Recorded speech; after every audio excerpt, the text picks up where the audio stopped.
m'appelle Jean-François Ebeling, je suis journaliste et en ce moment j'ai un cancer de la prostate. D'ailleurs je vais vivre avec, mais voilà, il est là. J'ai fait la visite traditionnelle, donc avec tout ce qu'on fait d'habitude chez l'urologue, donc le toucher rectal, etc. Et puis le taux de PSA. Et là j'avais un taux de PSA complètement délirant.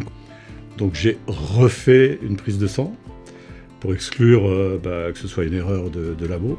Donc là, l'urologue était sûr à 100% que c'était un cancer et qu'il avait déjà fait des métastases. Tout de suite, il m'a dit « mais si vous voulez, vous pouvez appeler quelqu'un ». Donc j'ai appelé Karine, qui est venue dans la demi-heure, et donc il nous a reçu une demi-heure après.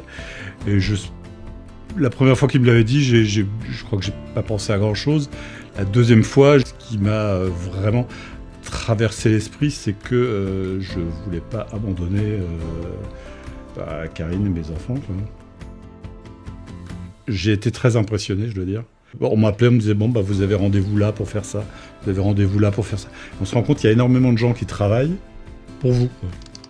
J'ai vu Benjamin, l'IPA, quasiment tout de suite, et donc lui m'a dit voilà, on a cette application, vous pouvez vous en servir, c'est pratique. Donc cette appli, en fait, je reçois tous les lundis matins, je reçois un SMS. Il faut remplir un petit questionnaire, toujours le même, sur les nausées, etc., sur la déprime, sur le poids, et puis les symptômes. Et puis il y a d'autres symptômes que vous voudriez signaler. Il y a plein de choses comme ça qu'on peut signaler. Si Benjamin a une réponse immédiate, il me la donne. S'il n'a pas la réponse immédiate, il voit l'oncologue. Ça permet de maintenir un lien, si tu veux, qui n'est pas juste tous les 2 mois chez l'oncologue.